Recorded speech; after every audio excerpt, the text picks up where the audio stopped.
Thank you, Commissioners. Witness A, are you there?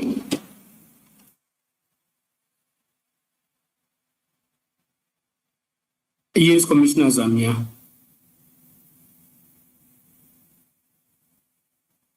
Witness A, we were moving on to scene 4, which is on page 7 of your statement at paragraph 24, and it's reference QTEX officers. Can you just elaborate on what was found at the QTEX offices when you arrived at the scene?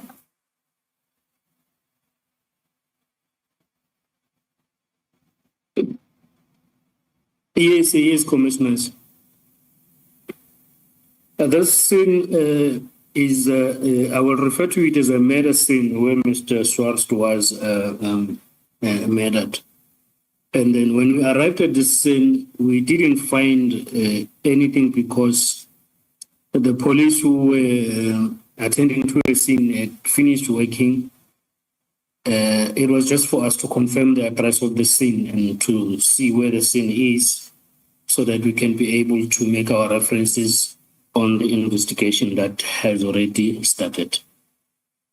Okay, so you weren't part of the team that processed the scene earlier in the day. You went there after you left the Bramley scene. Is that correct? That is correct. I was not part of the team that processed that scene at Fahrenheit QTEX offices. Okay. So what was the purpose of going to the scene if there was nothing to be found there? It was mainly for us to know where our scene is situated, to familiarize ourselves as how it is looking. But at the same time, we didn't know that the scene was already finished processing. We wanted there to make sure that no one was still at the scene. But then when we arrived there, then there was no one. Okay, and then at paragraph 25, you deal with a Sunnyside docket, which has a 2024 date.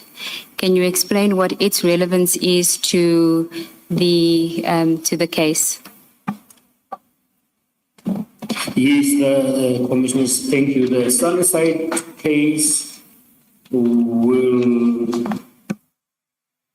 then be connected to a vehicle, the Hyundai i20 that was used in the commission of crime.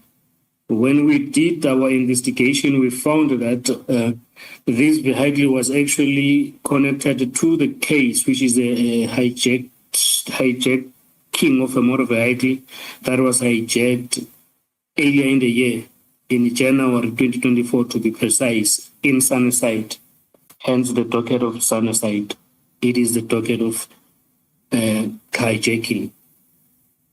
Before you proceed to explain that, Witness A, can I just place on record that your statement refers to the hijacking occurring in January 2025. It should be January 2024. That is correct. It should reflect January 2024. Thank you. You may proceed.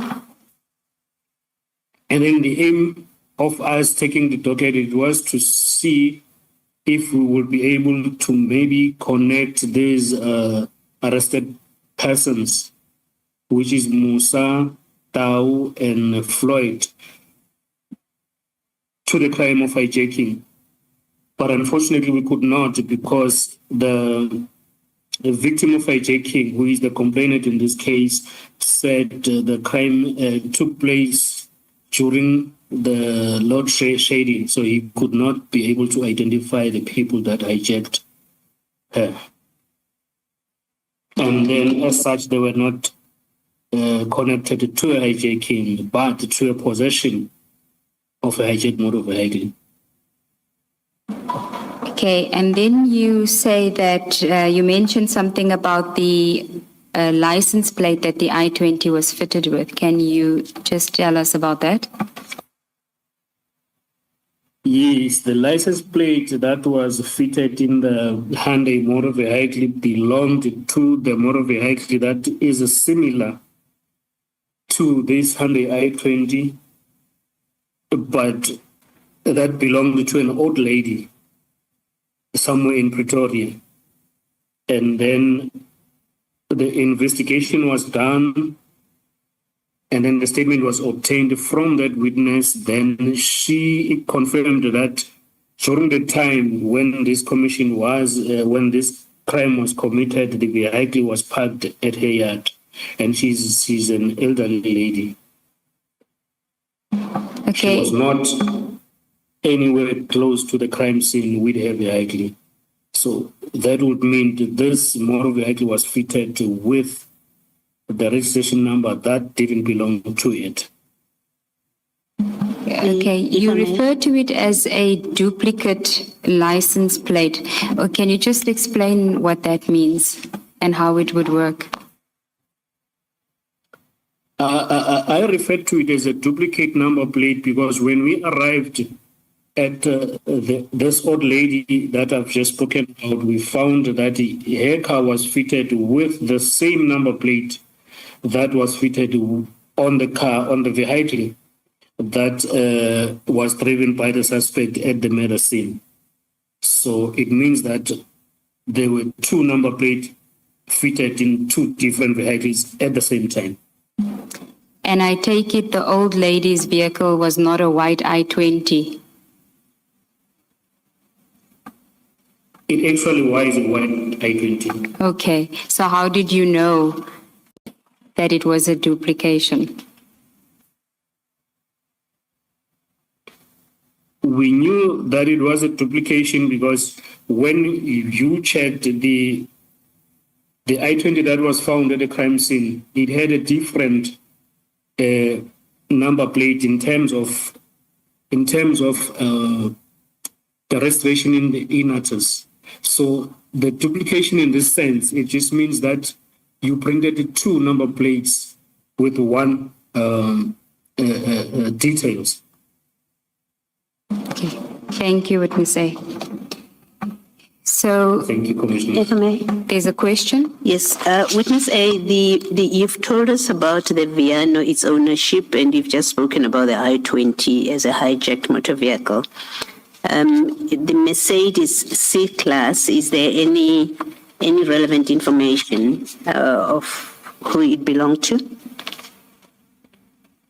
Yes, Commissioner, it was found to belong to a lady who is a daughter to accused number 3, the suspect number 3 that was arrested in Klip-Rivier, Musatio Mabusel.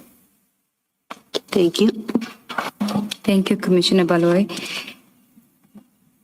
Witness A, can we now move on to what you refer to as the accused person's first appearance, which was on the 19th of April 2024. Can you tell us what transpired at this first appearance that you felt was relevant to include in your evidence? Yes, Commissioners. On this day, it was the day that we referred to as the first appearance, because it is the day when the suspect has been arrested, they will get charged, processed, and they will appear for the first time at the magistrate court. So this is the day when they appeared at Vereeniging Magistrate Court for their first appearance. And who was present with you?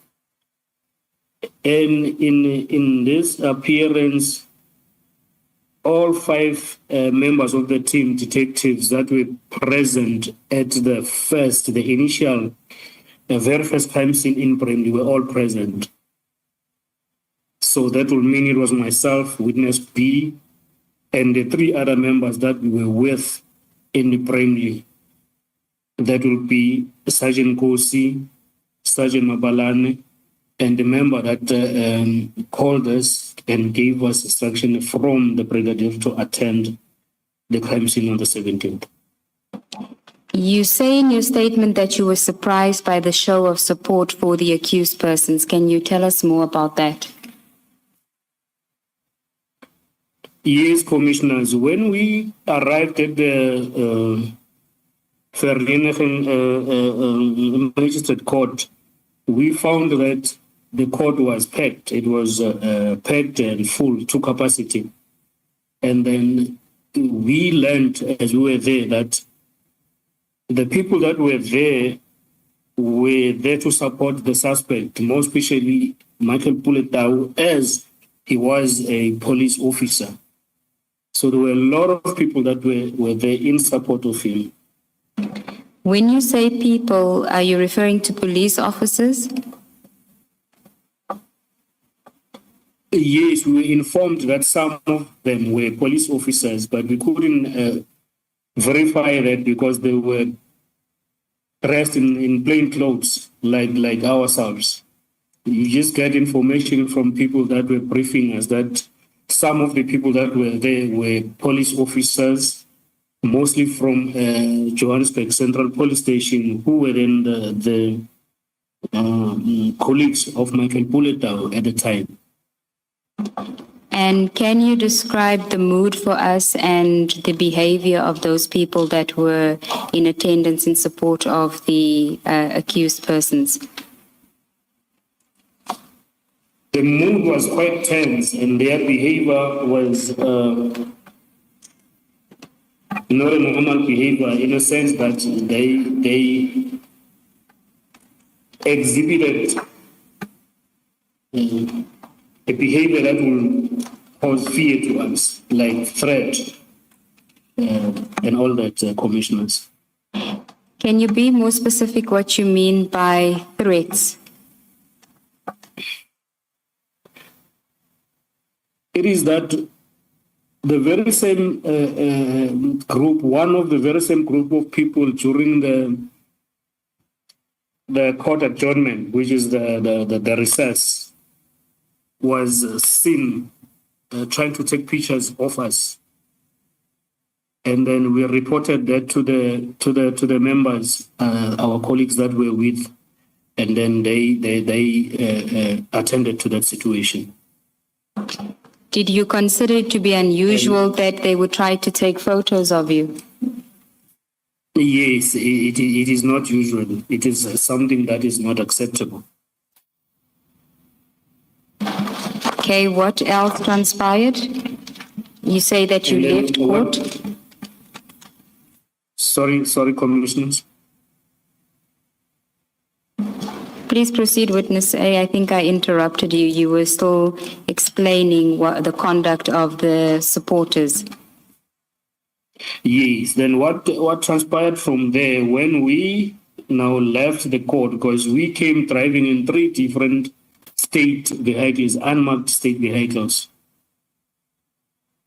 And then when we left the court, we could see that there were a lot of people that were parked at the street in front of the court where our vehicles were parked.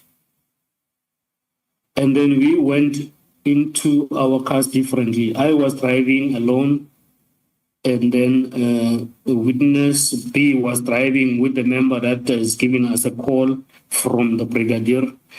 And the 2, which is Warrant Officer Mopalan and Sergeant Kosu, were driving in front, which then means that I was driving at the back as we left the court, driving back to our office.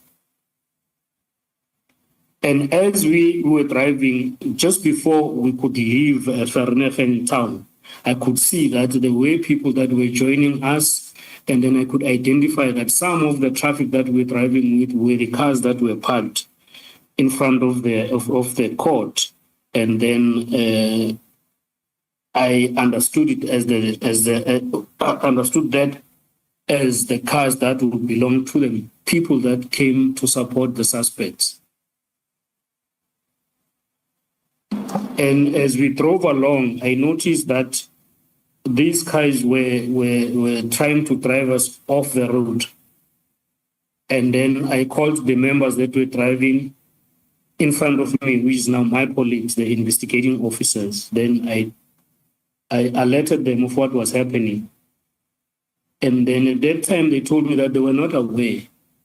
But then we decided that we needed to stop somewhere along the road and then discuss as to how we're going to go about this, because it was not a usual thing to happen.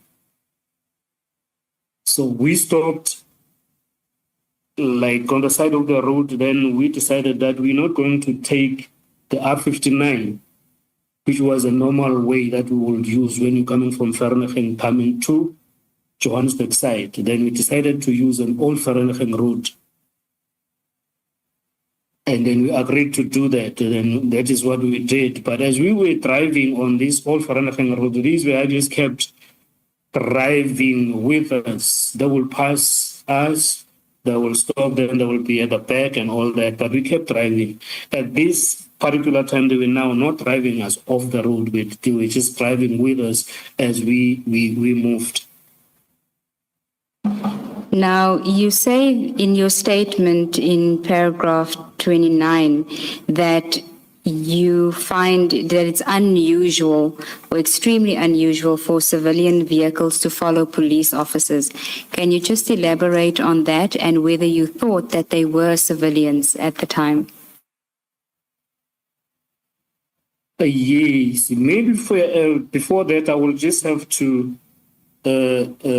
explain this to the commission that when we came to the court, I was driving alone in the state vehicle. Then witness B, who is the investigating officer of this case, was driving alone in her vehicle. But seeing what was happening and her being female, we took a decision that she needed to have someone to drive with her, which is why now there were two in her vehicle. And I was still alone in my vehicle just to give her support. And then coming back to the question that the commission has asked, can I ask it to be repeated? I've just forgotten. Yes.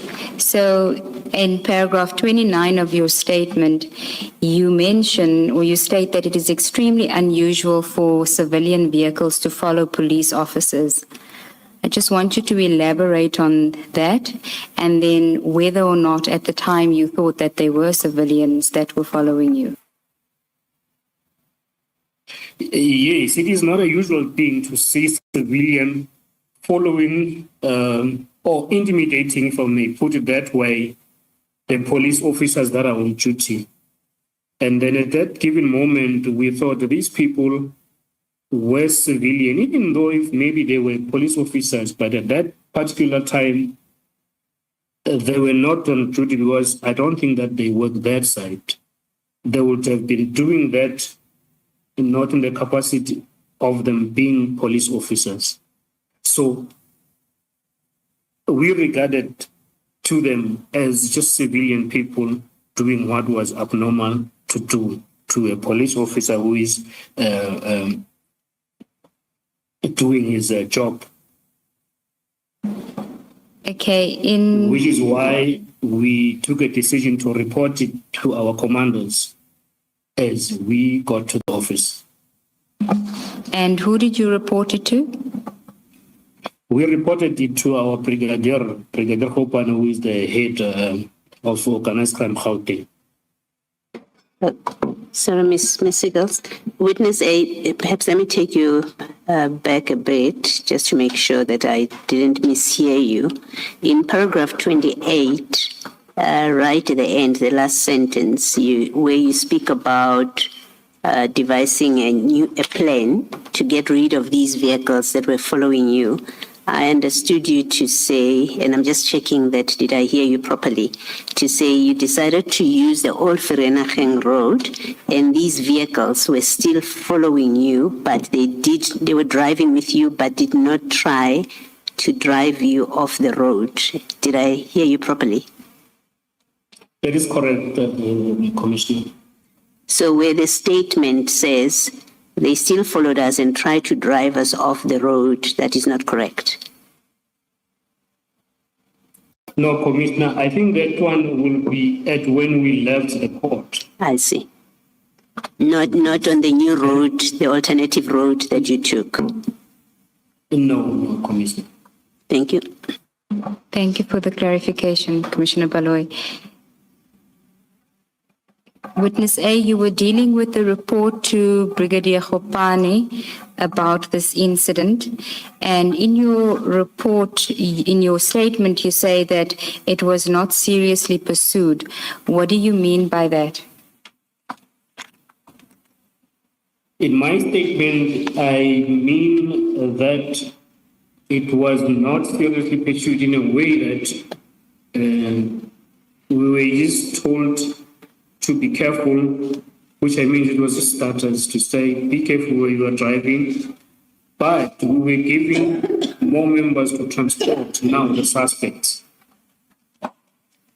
from different courts. They were not using, because normally they will use the van from respective stations to courts, but it was not like that. It was they were giving a dedicated team to transport them, seeing that there are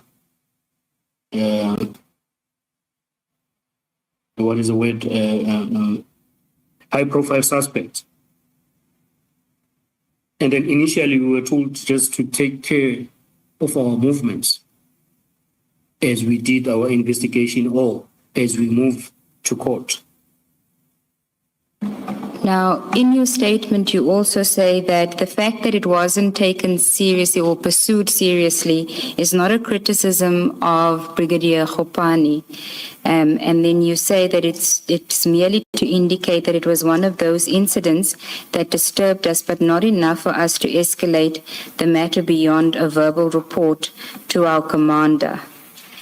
And you say this is because in any event, at the time that I suspected that it was just disgruntled colleagues of Tau who were upset that we had arrested one of their own.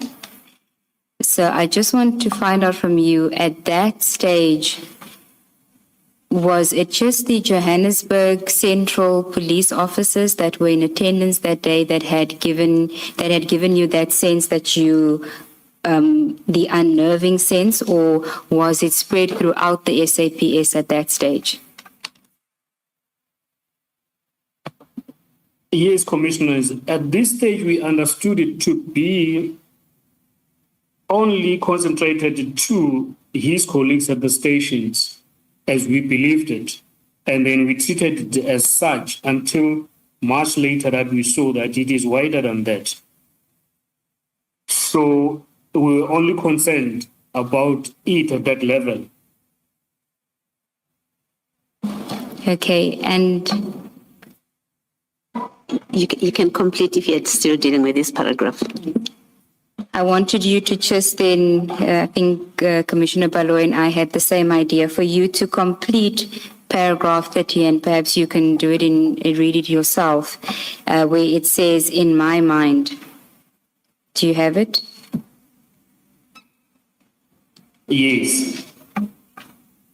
Can you read it? Then I was just saying, in my mind, I would not imagine a civilian doing something like what was done that day to a police officer that was doing their official duties.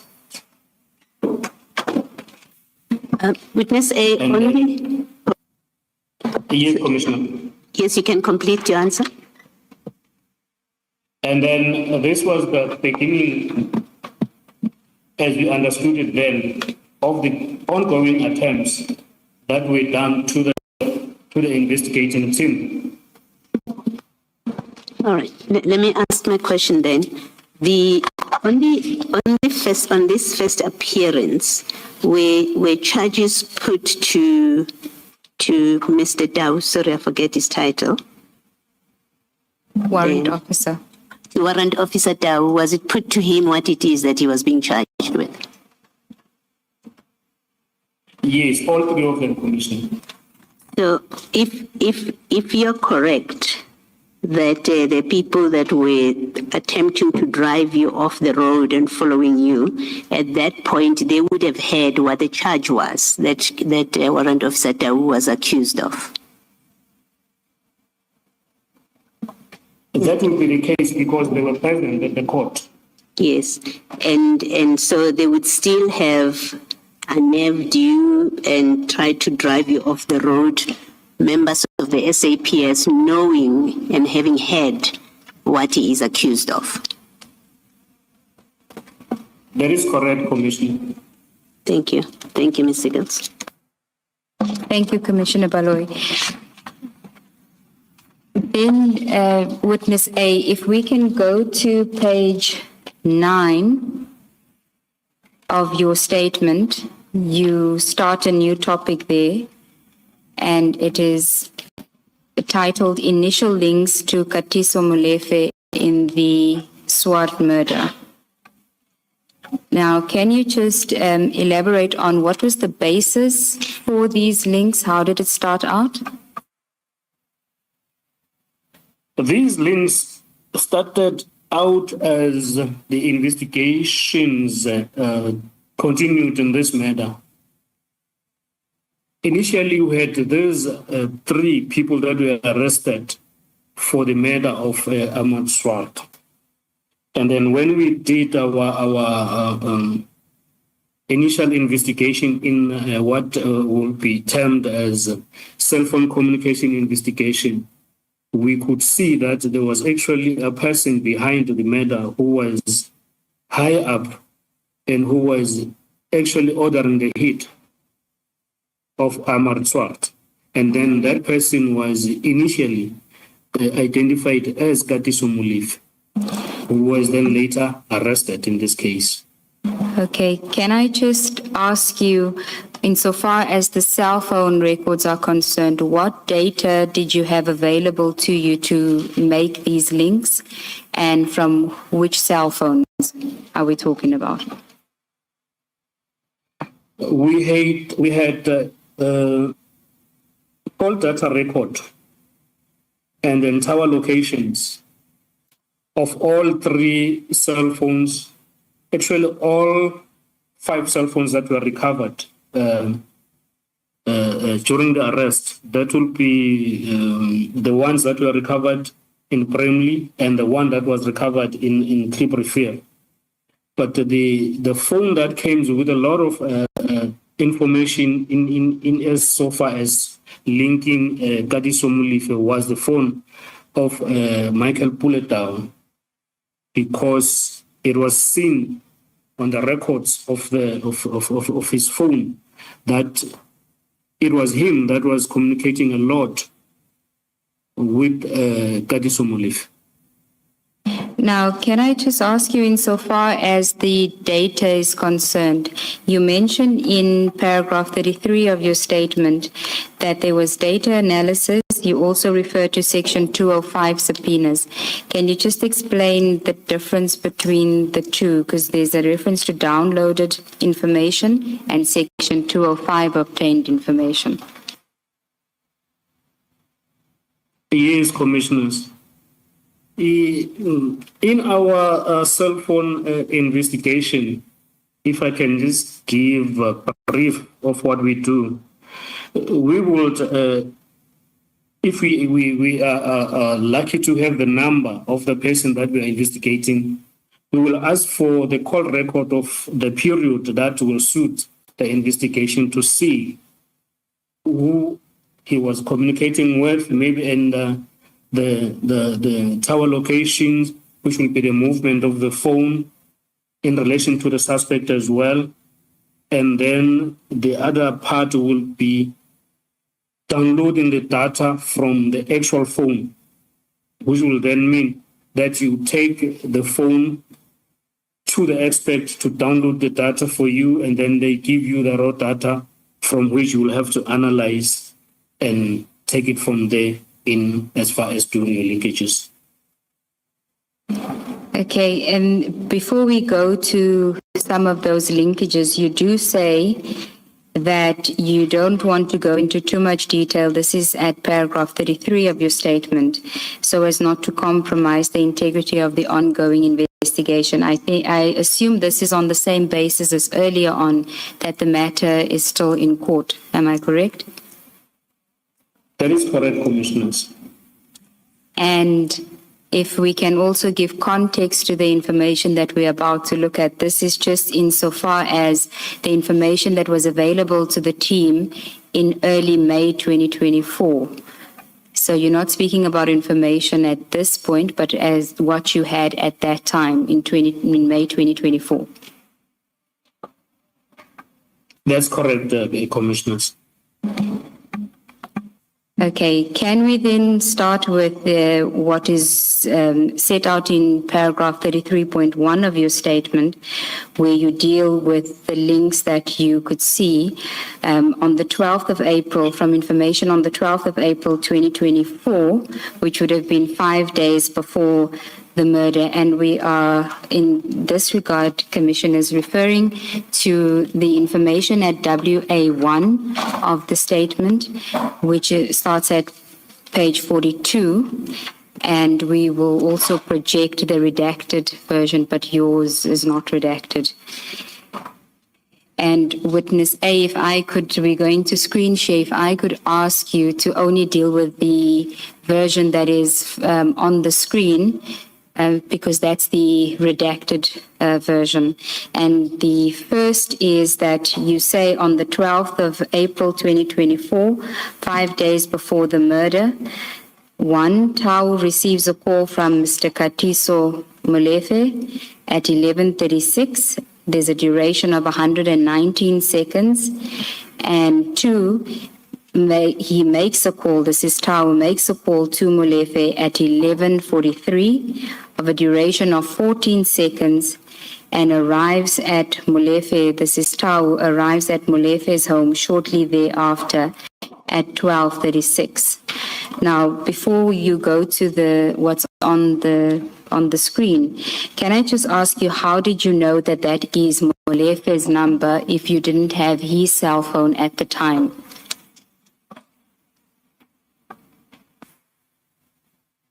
Yes, Commissioner. Before we could start and doing our applications and maybe phone downloads and everything in terms of doing a cell phone communication investigation, we will do our background check, and then which is where we get the information that we will call the intelligent information. So at the background, we already had Katiso Molefe's cell phone number. So you were able to establish that when we're talking about the data on 12 April 2024, that it was sent and received from a Mr. Katiso Molefe based on the number, not just on the name that is saved as Katiso Molefe on the phone. You actually verified that the number is his number. Yes, the number suits the number that we had for our intelligent purposes. Okay, thank you. Can we now proceed? Can we, I'm very sorry, can we take a 5-minute adjournment for something urgent we want to attend to? Let's adjourn. Thank you, Commissioners. Witness A, are you there? Yes, Commissioners, I am here. Witness A, we were dealing with paragraph 33.1 of your statement. If you can just tell us what it is that you want to tell the commissioners about the link on the 12th of April 2024 between Mr. Tau and Mr. Molefe. Yes, Commissioner. This will be a call record that was that shows that on the 12th of April 2024, that is 5 days before the murder, Michael Puletau received a call from Mr. Katiso Molefe on 11:38, and then the duration of the call was 119 seconds. And then Michael Puletau makes a call to Molefe at 11:43, which was a duration of 14 seconds. And then Michael Puletau arrives at Molefe's house in 12:16 minutes. Okay, we're just flighting the second one, which is at 12:16 minutes, as you say. And what is it that we see there where you say it's at 12:16 minutes? We're seeing the vehicle, which is the Mercedes-Benz Viano, that was later linked to Tau during arrest, arriving at the house of Katiso Molefe Okay. on the 12th of April 2024, 12:16 minutes. And then if we go to the next one, it's 33.2. You speak about the 13th of April, 2024.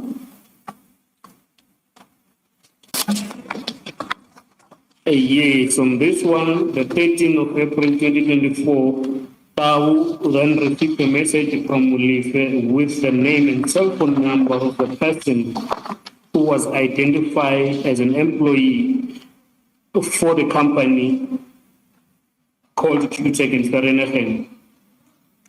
When you say, Sorry, witness A. When you say that, or when you say with the name and cell phone number of someone, what do you mean? Do you mean this message mentioned this cell phone number and person?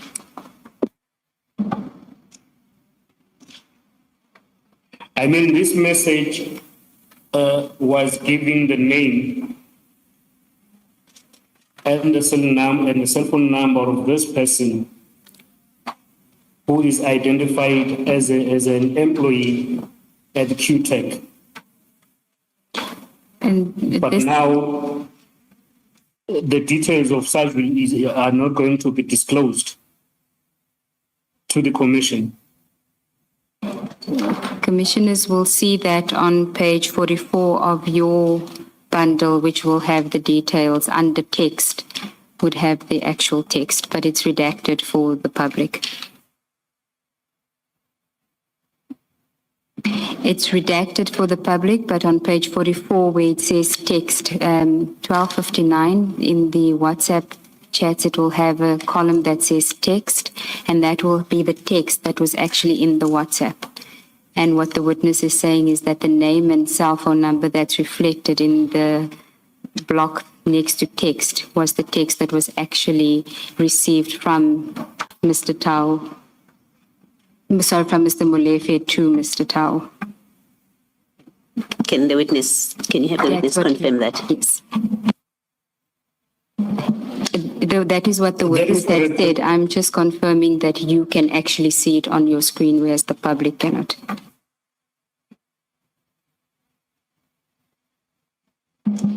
Then if we can then go to the next one, it's at 2.2 on page 10.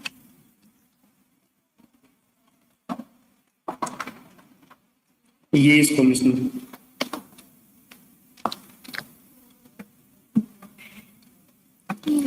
You Then can, on this one, it is seen that Tau tried to get more information about this person that was given to him by Katiso from a person called Lerato.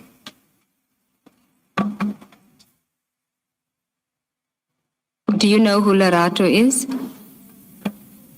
Yes, Lerato was identified and was interviewed, and the statement was obtained from her to confirm what I've just said at paragraph 33 33.2.2, that she was indeed requested by Dow to identify the person who works for QTech. Okay, and then at 33.2.3,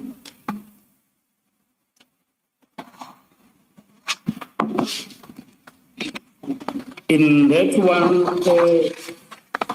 Dow sends a message to Molefe asking, Abuti, please send me that company's name again. So I will assume that at this particular time he just needed confirmation from Katiso Molefe to send him the information of the company or the name of the company again, which is QTech. and then at 33.2.4, you deal with the response to that email. Can you deal with that? The response was that Molefe then did indeed send the name of the company, which is QTech. And can you just on the screen for the record read the date and time of that message?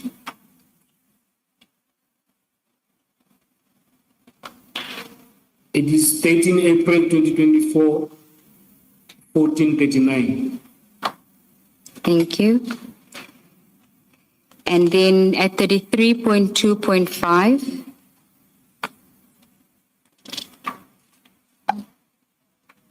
at 33.5,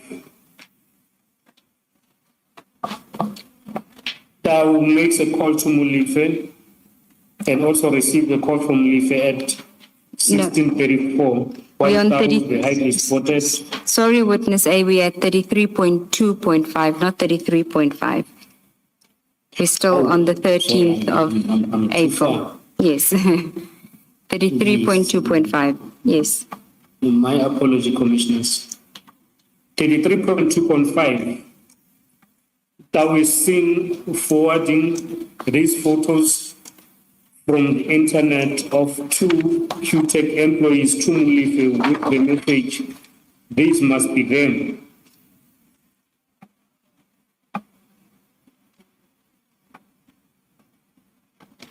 Okay.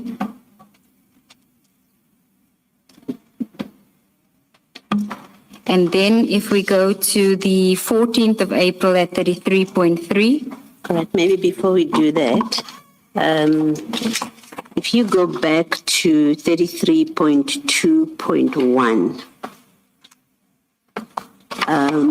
witness A, in the second last line, which starts, Molefe appears to have believed. You see that? Yes, I'm on that, Commissioner. Okay. So that first sentence that reads, Molefe appears to have believed that this person is a whistleblower in respect of the alleged fraud and corruption related to a Transnet contract. When you say this, where does this appear from? Remember we're discussing the WhatsApp message, and then you say Molefe appears to have believed that the person was a whistleblower. Where does this appear from? In the WhatsApp message or other material? I think this talks to the information that we had as we moved on with the investigation. The appear means that he was of the belief that the person that he was sending to Dow was a whistleblower. Yes. Because now we had knowledge as we moved with investigation that actually this person was not a whistleblower. Yes.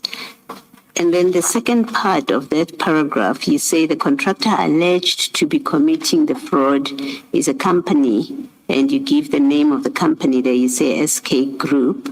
This is the first time it is mentioned, and I'm not sure whether you discuss further in your statement. You're going to talk more about this group, but it's not in the WhatsApp message unless I've missed it. So I'm trying to understand where this comes from, this information. You are correct, Commissioner. It is not. This is now from our investigation, and I do agree that we actually needed to have given a little background of this SA group. Yes. But as it has been declared before, that more of the information will be a touch and go, because it talks to the investigation that is ongoing on this case and maybe on the other parallel investigation on this case. And maybe for purposes of this exercise of this commission, I will just mention to the commission that this SK group was a middleman, if I may just use that name, that was buying from QTech on behalf of Transnet. And then it was learned that this SK group was inflating prices way higher than what it was receiving the product from QTech for, which then would mean this perceived whistleblower would report the SA group to Transnet and other bodies to say there is irregularities happening here. Just to give a brief description of what happened, commissioners. Thank you. Thank you, Commissioner Baloy. This evidence will be led by witness B. All right. And then maybe lastly from me, and this is more for you, Ms. Sigals, not necessarily to be done now, that where you've referred to the annexures, can we just make sure that the page numbers are also referred to so that they reflect on the record? Because I think we referred to these WhatsApp exchanges without page numbering them. Will do. Thank you. Thank you. We are now at 33.3, witness A. Can you just read that paragraph for us regarding the 14th of April? 33.3. Yes.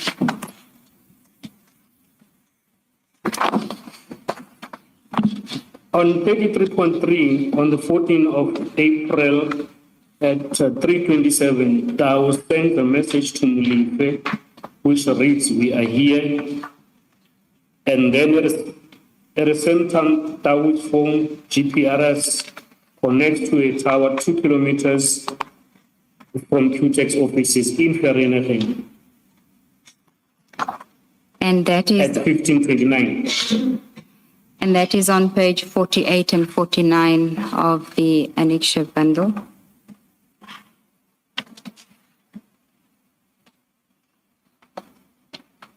And then if you can go to 33.4.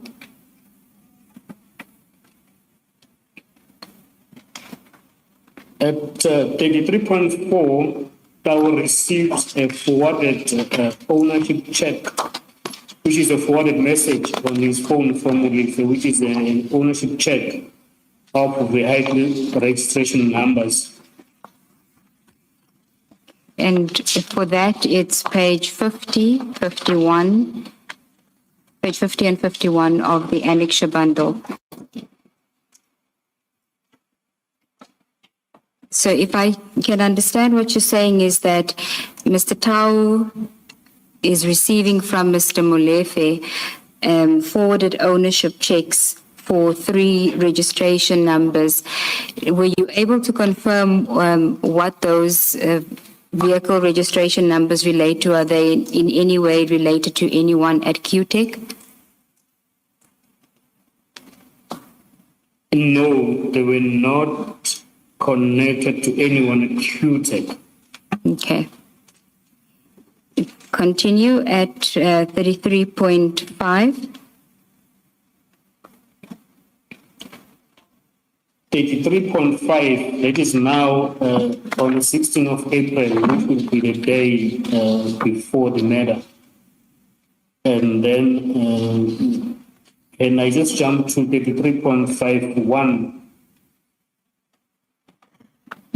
Yes, you may, and it with the reference to page 52 of the annexure bundle.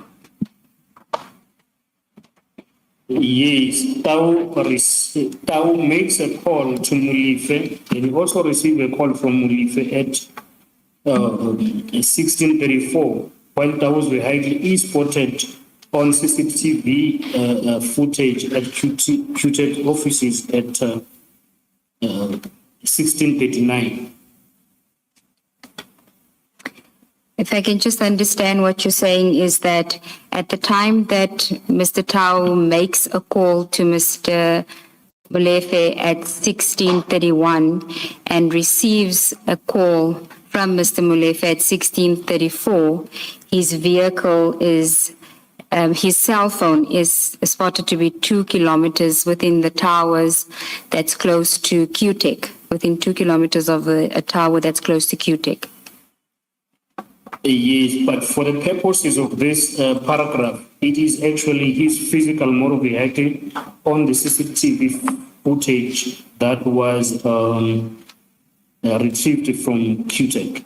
So it's the footage at 1639 on the 16th of April. That is correct, Commissioners.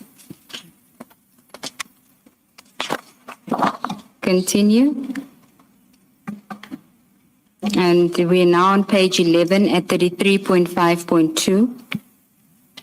At 33.5.2 at 21:22, Tawus Behagi arrived at Molefe's house at around 21:36. And that is on page 53 of the annexures. And you say that the Viano arrives at Mr. Molefe's house at 21:22 on the evening before the murder.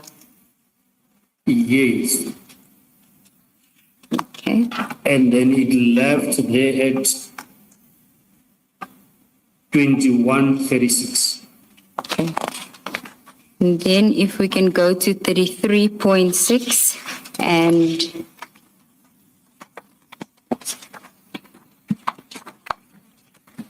on the 17th, this is now the day of the murder. And it's the reference for the annexures is 54, page 54.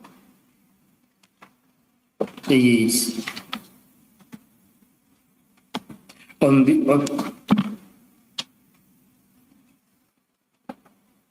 Yes. yes, Commissioners, can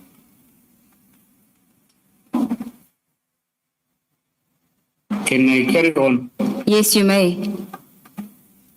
So on 33.6 on the 17th of April at 8, the white Hyundai that belongs to that was found at Musa's house during arrest.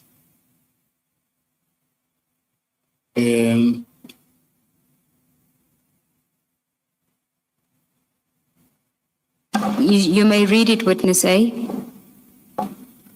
The whole paragraph. Yes. It says on 17 April 2024 at 8:04, the white I-20 arrives at Kekana's house in Q at 8:12. Cell phone activity resumes at 8:17. And then at around that time, Tau sends a message to Molefe saying, "Morning Aputi Rishap," which was then translated to say, "Morning, brother, we are okay." This inference I draw the inference that from the timing of the message and the fact that there was no message that preceded it, it was him telling him that they went good in Vereeniging and they are not arrested and they are back. So it was just giving them, he was just giving Molefe information that wherever they are okay, for him not to worry. And if we can just place the timing in context, the murder of Mr. Armand Swart occurred at just after 7 in Vereeniging. And this is now at 8:17, an hour and some minutes later, but they are back in Johannesburg. This is happening in Johannesburg, this conversation, or the WhatsApp is being sent when Mr. Tau is in Johannesburg. That is correct. Also, what we understood about this was that when they arrived at Musa's house in the morning, they switched their personal phones off and they left, which could then mean that their phones were left at Q. And then they went to Vereeniging and committed the crime and then came back. And that was only when their phone came back on again. And then maybe they were doing this so that they cannot be connected to a crime scene by their personal phones, which is why they were using the two burner phones that I spoke about earlier on. Because with them, there is information that we have that puts both of the phones in the vicinity of Vereeniging during the commission of crime. And there's also information that tells us they were communicating between themselves, these two burner phones. And what about the Viano? You've spoken about the I-20, and we know from your earlier evidence that the Viano was at Mr. Kekana's house, was parked at Mr. Kekana's house. Yes, Commissioners. Can I address paragraph 34 in that regard? You may. Before you do that, in 34.4, and what I'm going to ask applies to the other messages. In 34.4, you say on 33.4, I beg your pardon, 33.4. You say on 15 April 2024, Dow received a forwarded ownership check for vehicle's registration number. And that document is at page 50 and 51. Page? 50 and 51. Yes, it's at page 50 and 51. Now, in the body of those documents, where do we see that this was from Mr. Molefe or from Mr. Puliano at the top? You say receives a forwarded ownership check at 51 for that vehicle from Katiso Molefe. But what is it in the body that tells us that, or that indeed confirms you that all these exchanges were in the way that you describe it? It was from Molefe to Dau and so on. And I think it's a question that I think should be clarified also. Ms. Sigals, you may want to do it when we come back from lunch, but I think your WhatsApp messages needs to show us that indeed what is in the caption at the top is confirmed by the body of the WhatsApp. Commissioner Baloyi, do you want the witness to... You can for now deal with the specific question that I've asked, and then the rest I leave to you to decide when you're going to address it. So witness A, 33.4, you're referring, I've been directed to 50 and 51, and you say this is ownership check received from Molefe. How do we see that in the body of these documents?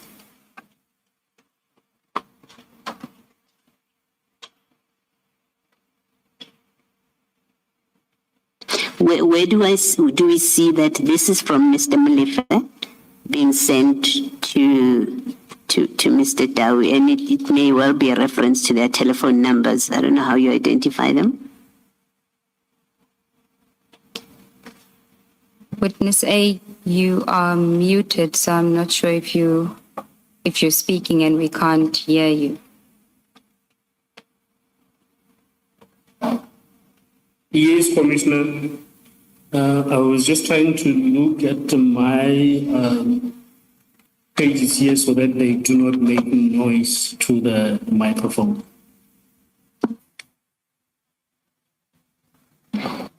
Did you hear the question? The question is, when you look at page 50, for example, and there's a reference that there was a forwarded message from Mr. Molefe to Mr. Tau, how do we see that is indeed the case from the message, the information on the message itself? Oh, yes. That we get it from the downloads of the phone of Tao. And then when you read it, it will tell you if the message was, it will tell you of the nature of the message. It will show you that the message is from this source, but it came to him as a forwarded message in WhatsApp. And can you just direct the commissioners to where on that page 50 we will see that? I can see it, but we want you to identify it for us. Yes, if you look at the same page, at the top it is written text, and you go down there, it tells you the status of the message. Then it shows that forwarded, which will then mean that the nature of the message, it came from the source, but it was forwarded to them. So it is written there as forwarded. Okay. And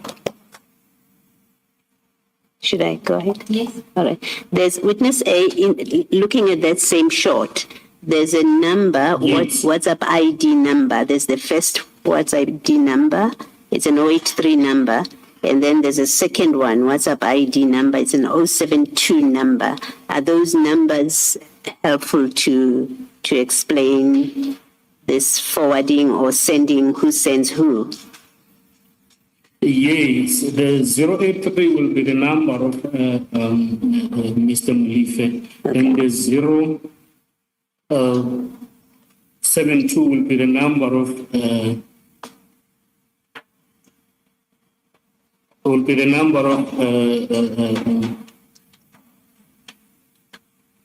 Tao.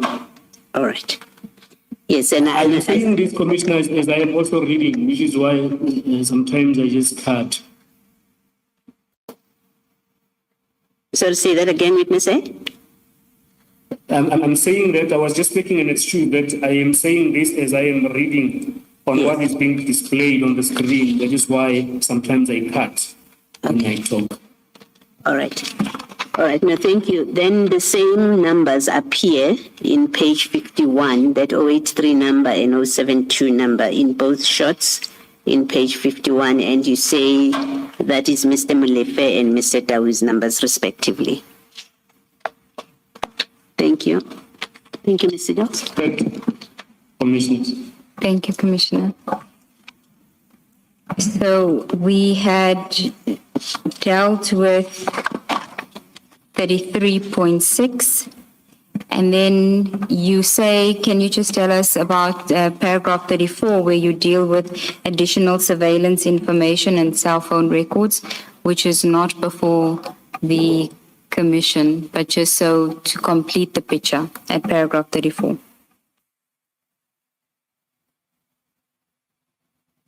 Yes, paragraph 34. Yes.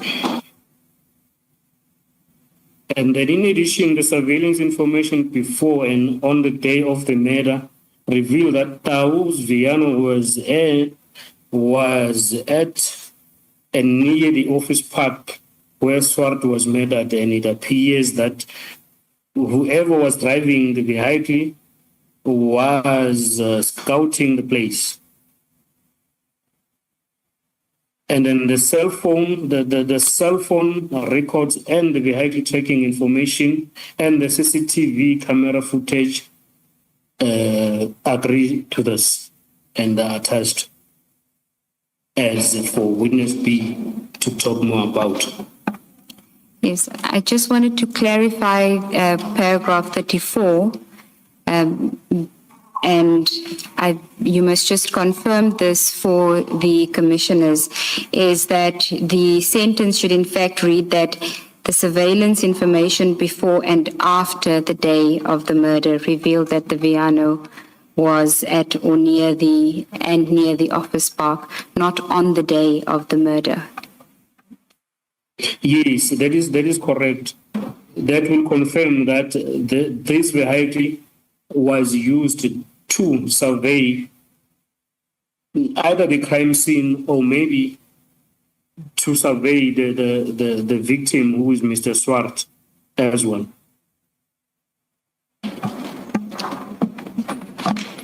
Thank you, Witness A. And then if you could, Before you move on, you say the surveillance information before and after the day, and then you refer us to WA1. Can we look at that WA1 and see where does it convey what you say in that paragraph 34? yes, Commissioner, I just indicated now that information about the Viano itself is not before the Commission. The WA1 refers to everything that has been dealt with under 33 and 34. But the Viano information, unfortunately, is not before us. To demonstrate that the Viano was there before, was at the scene before the murder. That information is not before the Commission. Okay, so WA1 correctly speaks to the 12th of April. It speaks to the 12th, the 13th, all of the dates, but in relation to the I-20 and the Mercedes-Benz C200, not the Viano. Okay, thank you.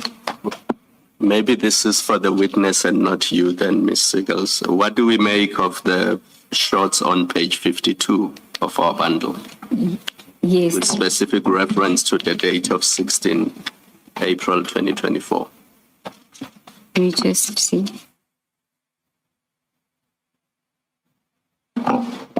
Witness A, are you on page 52? Yes. Can I just... I'm on page 52, Commissioners. Yeah. Can I just clarify, Commissioner Kumalo,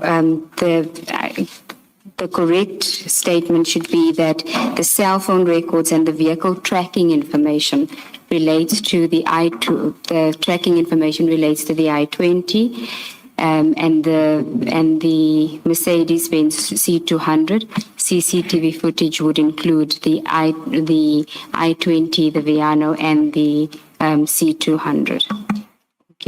But the statement still remains that the Viano is not on the day of the murder. Are you referring to the last sentence of 34? Correct, Chair. It's that. Just restate what you said just now about that sentence. So there's information that relates to the day of the murder, and that would be in relation to the I-20 and the C200, not the Viano. There is information predating the murder, and that would relate to the I-20 and to the Viano and the Mercedes-Benz. The Viano and the Mercedes-Benz. Let me rather ask the witness the question.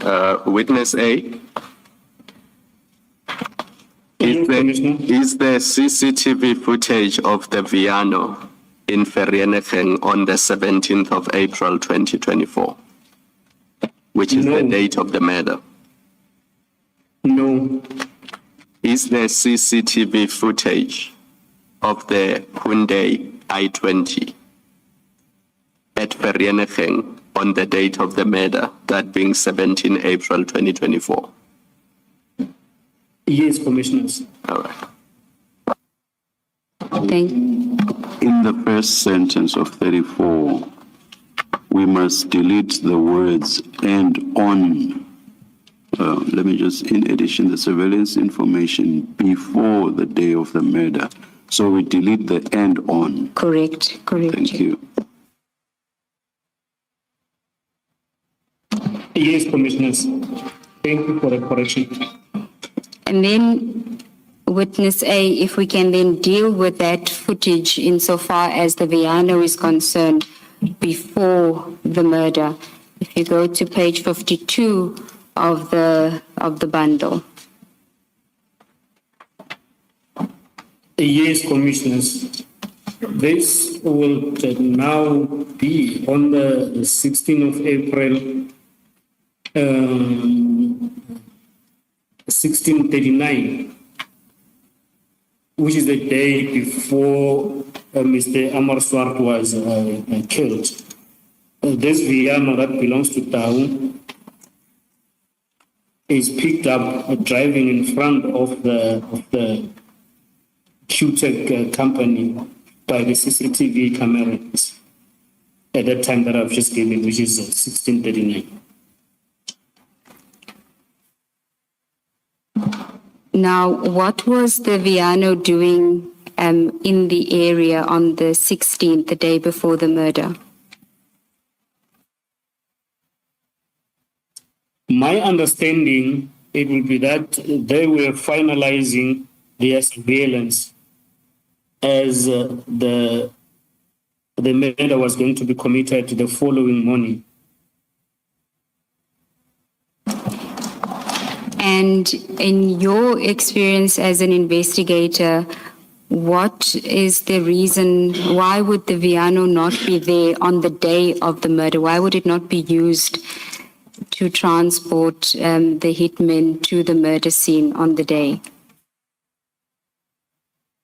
I think it will be for the suspect not to be easily linked to the crime scene, because this motor vehicle is linked to Tau. It belongs to Tau, and then it was seen surveilling the crime scene before the murder.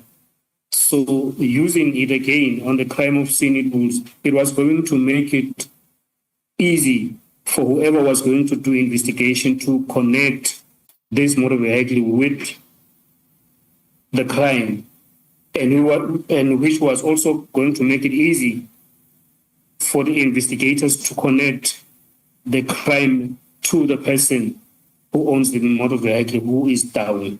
So I think this was all pre-planned.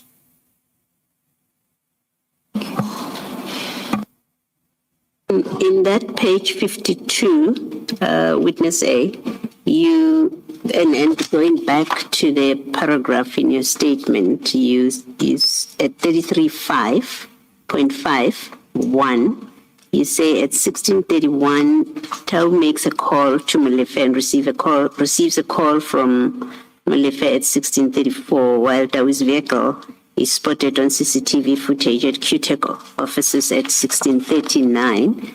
And then you go to page 32. At the bottom of that picture that you've just spoken to, 52. Yes, at 52, you've got those headings, makes a call to 083, and then in brackets you say Molefe, and then receives a call. Where in these two documents, 1631 and 1634, do we see that the call is, in the first one, is from Tau to Molefe? Can you just talk us through that grid? But also, if you're able to, where he is in fact at the time of the call, of the two calls.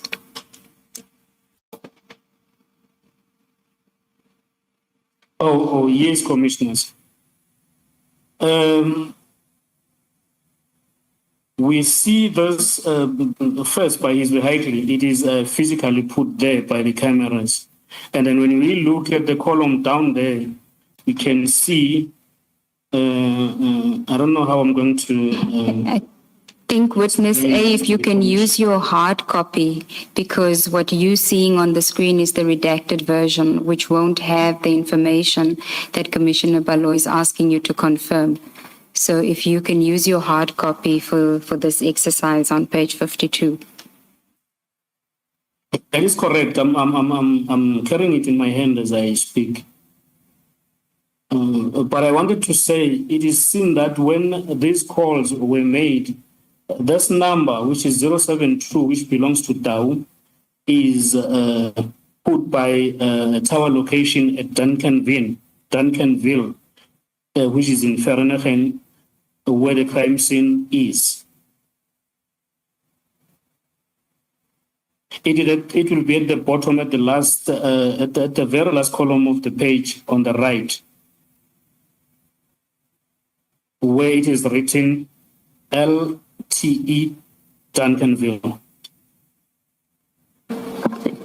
Thank you. Then on the far left, where that column starts, it will depict the number of the suspect. You might pull it down.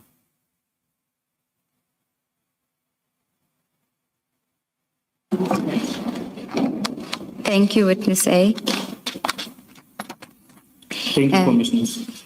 And then at paragraph 35, without reading out the name of Witness B, can you just read paragraph 35 into the record?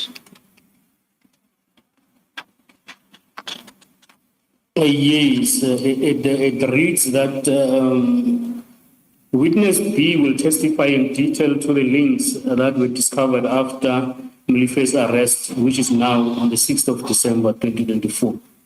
The reason I deal with these links is to complete the timeline and deal with the type of information that was available to the team, although not all can be revealed in public.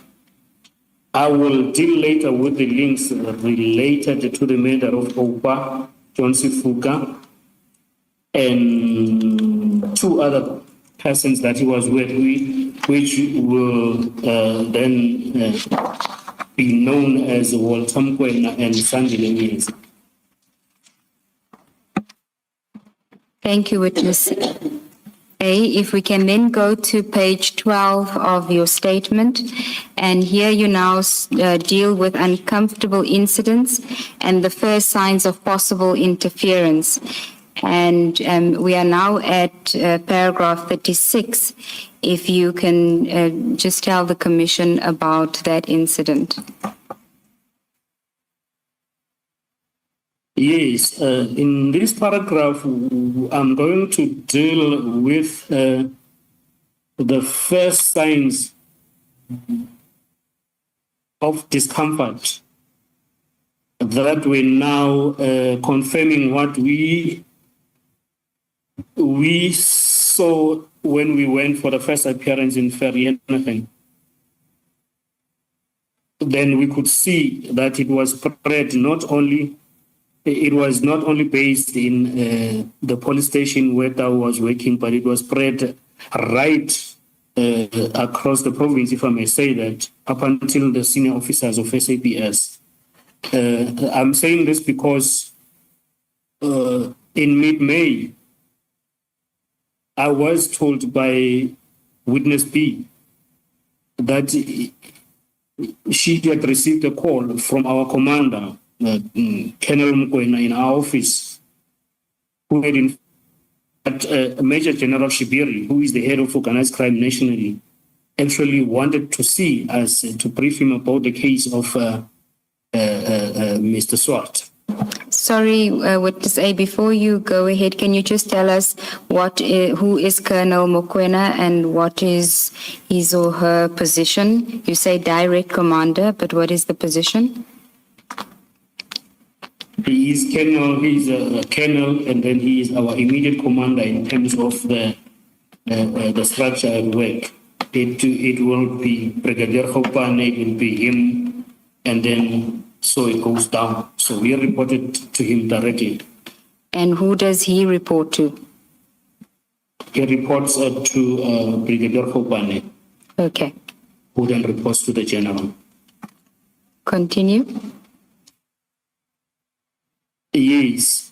So this information, I'm getting it as secondhand from Witness B, who is now telling me to say, hey, yesterday I got a call from Colonel Mkwena, who told me or us that we need to go see General Shibir at his office in head office in Pretoria.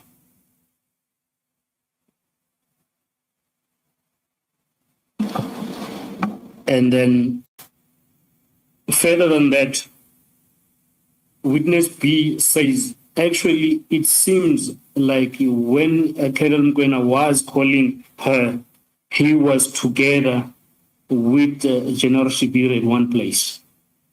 Because as Colonel Mkwena was talking to Witness B, he then gave the phone over to General Shibiri to talk or to speak to witness B and relay that message that he had already passed through Colonel Mkwena. And then in paragraph 37, you deal with witness B's response to General Shibiri. Can you tell us about that? Witness B tells me now to say, in that brief call,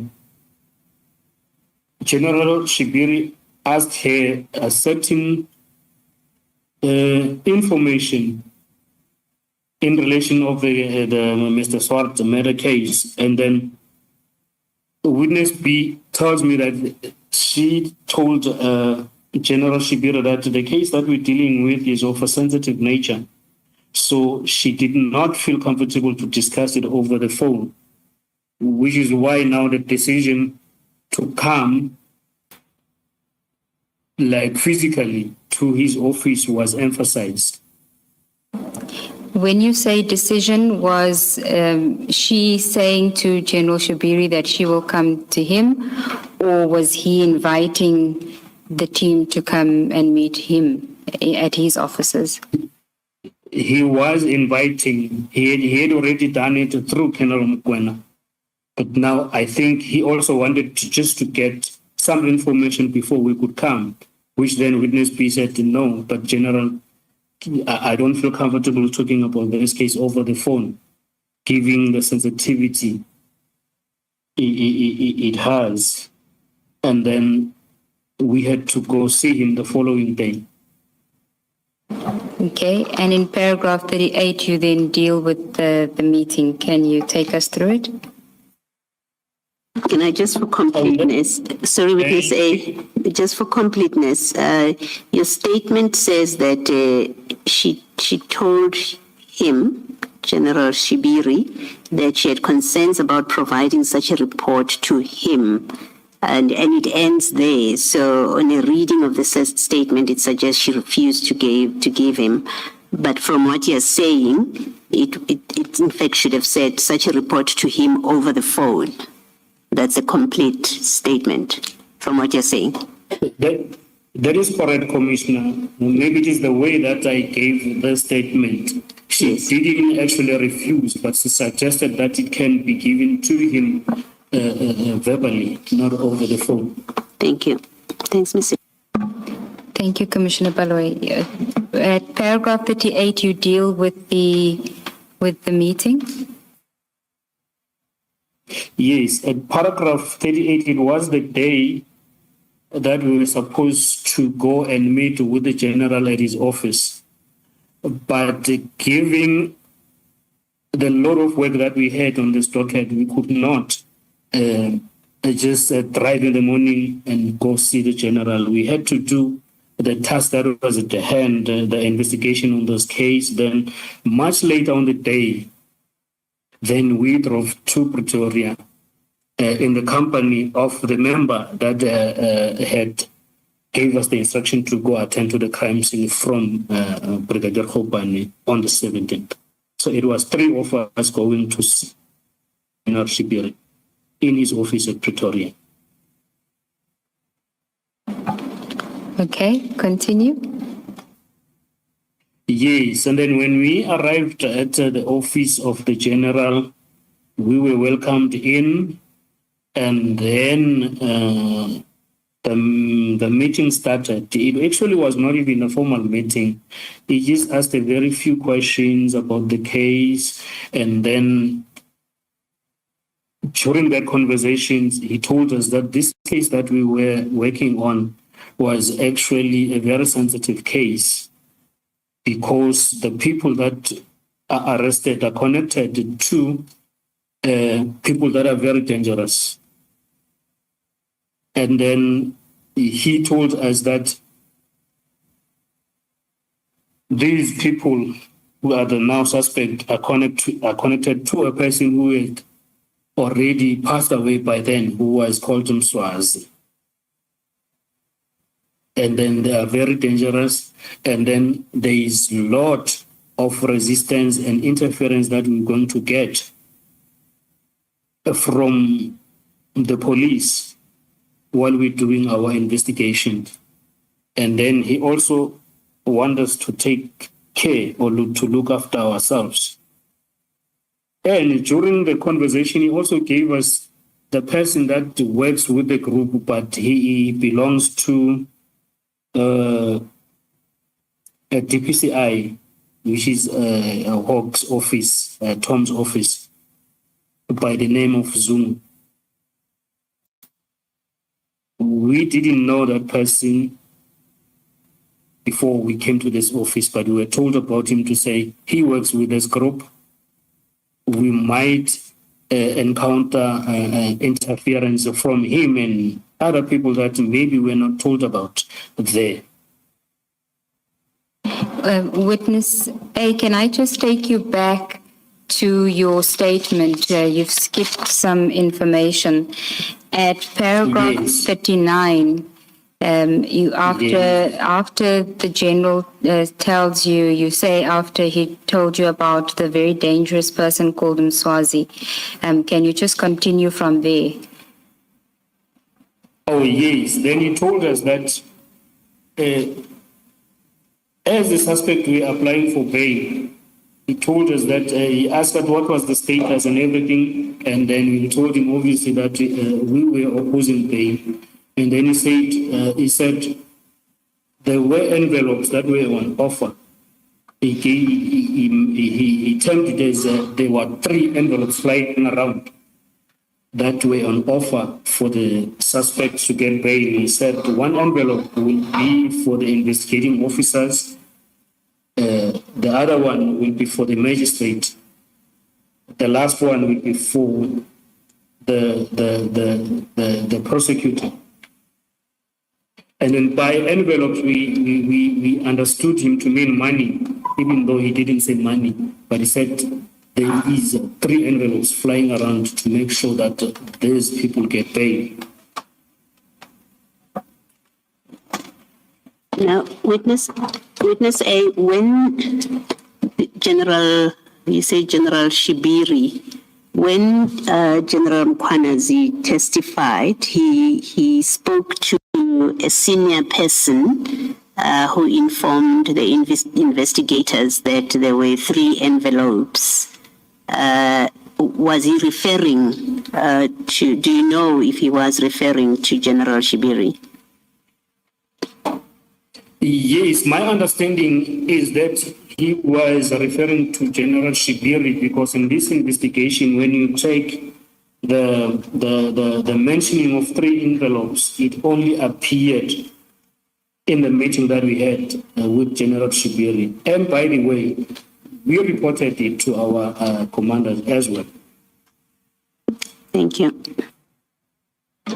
Can I just ask a follow-up question, Witness A? The mention of 3 envelopes, A, was it made in your presence? And B, what was your reaction to it when it was made, the mention of the 3 envelopes? It was made in my presence. My first reaction, it was just shock. And then it wasn't that I was expecting to be told now because I was here sitting with the senior officer who was now needed to give me guidance to say what to do with these 3 envelopes, because obviously they were coming our way.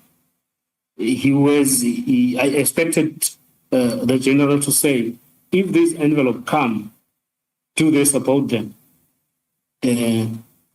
Or this is the action that has already been taken to avert that thing happening, so that the envelopes don't even get to you. But all that did not happen. To what witness B asked a direct question to the general to say, if it happens that the general knows about these envelopes and he knows that they are flying around and one of them is coming to his members, and then he also knows that there are people who are doing wrongdoing in terms of Zoom now because he's already been disciplined. Now, witness B asked the general directly to say, what is being done by that? And then the general said there should be inquiry opened with the aim to register a project for investigation such wrongdoings. But he didn't say that had already taken place. He was telling us what was supposed to have been done, which would mean if witness B didn't ask, I don't think that was going to be mentioned even.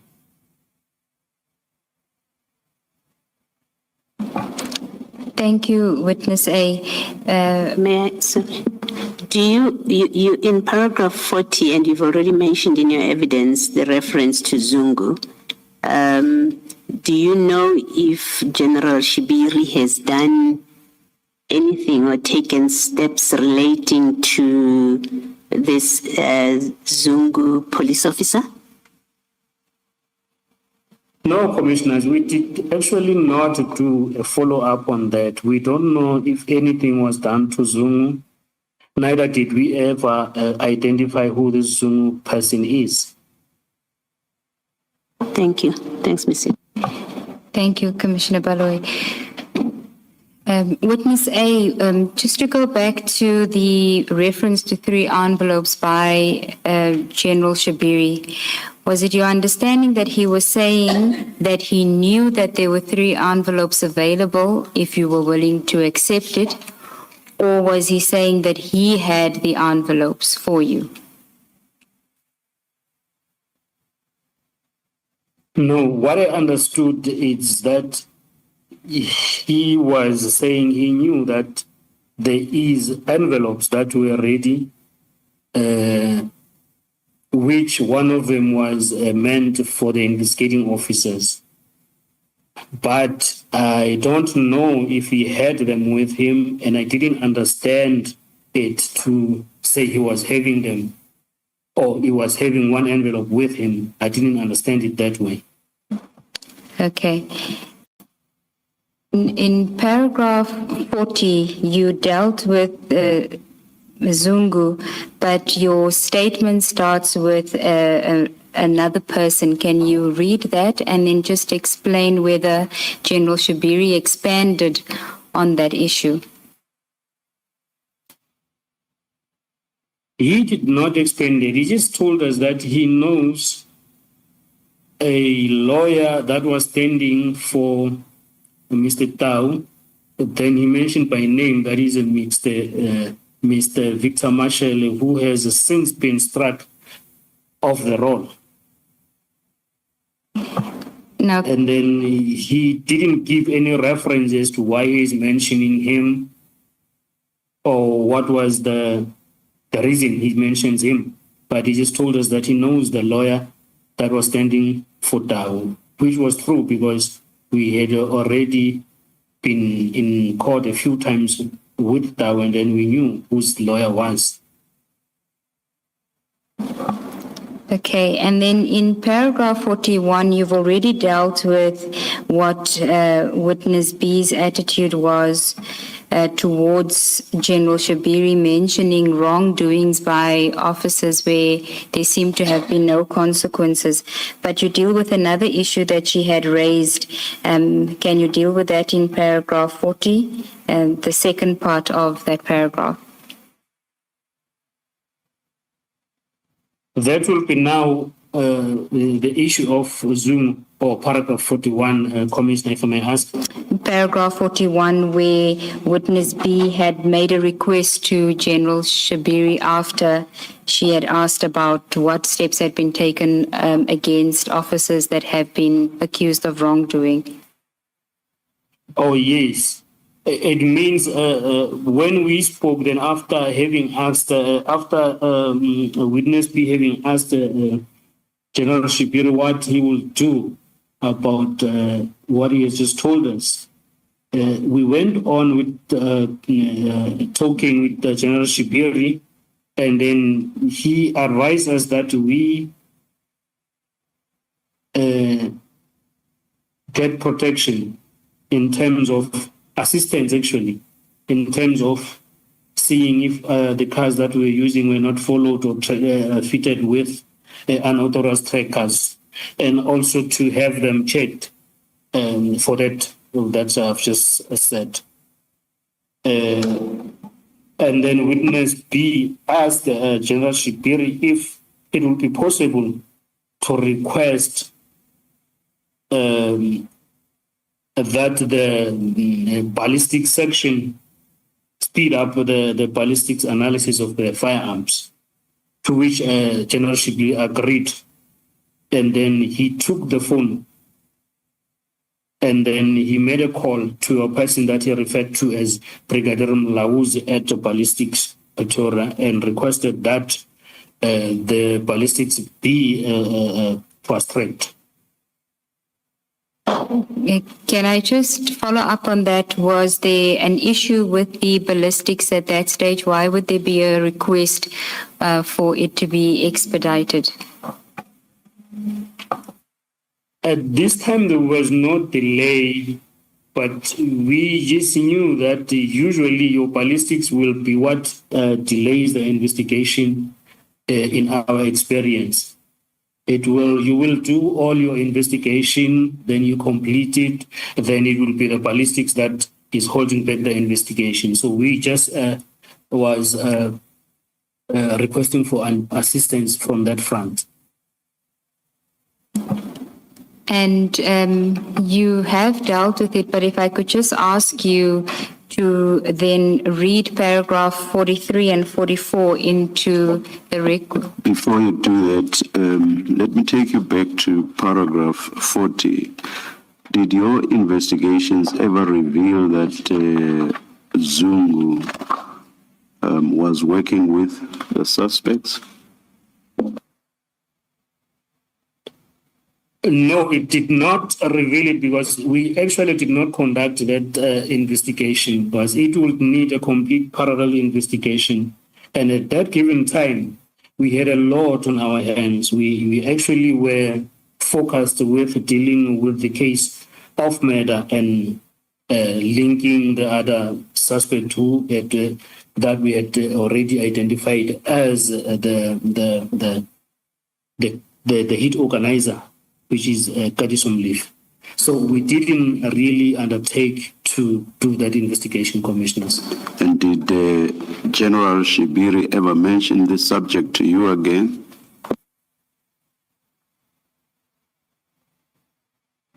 Of Officer Zungu in Of particular? Zungu. No, he didn't. Witness A, let me also take you back at paragraph 39, where you mentioned that General Shibiri said that people linked to the arrested suspects have money and are connected to a very dangerous person called Mswazi. And you say in brackets that you are aware that Mswazi died in January 2024. Perhaps tell us more about Mswazi so that we don't make assumptions. We don't accept on the face of it that he was a very dangerous person. Who is Mswazi and how does he fit in or would even come up in this conversation between you and General Shibiri? At this time, Mswazi was a person that was widely known as a taxi owner, and he was a ruthless someone in terms of killings. We know him to that extent. And then we would later learn that the people that we're dealing with were directly connected to him or to the group that was going to be later referred as the cartel or the Big Five. So I'm thinking now that the general was just giving us the heads up to say you are dealing with something very massive, even though we didn't understand at that time. We just thought, oh, this is Mswazi that is known for doing this, so we must take care. Only to learn later that these people were directly connected to Mswati through Katiso Molefe. Then now it made sense what the general was saying to us at that time. You understood him to include Warrant Officer Tau as people connected to this Mswazi that you describe? Yes, but Warrant Officer Tau will be connected through Katiso, not directly to Swart. Thank you. Thank you. As I understood it, Commissioners. I see that it's 1 o'clock. Let's adjourn and resume at 2 p.m.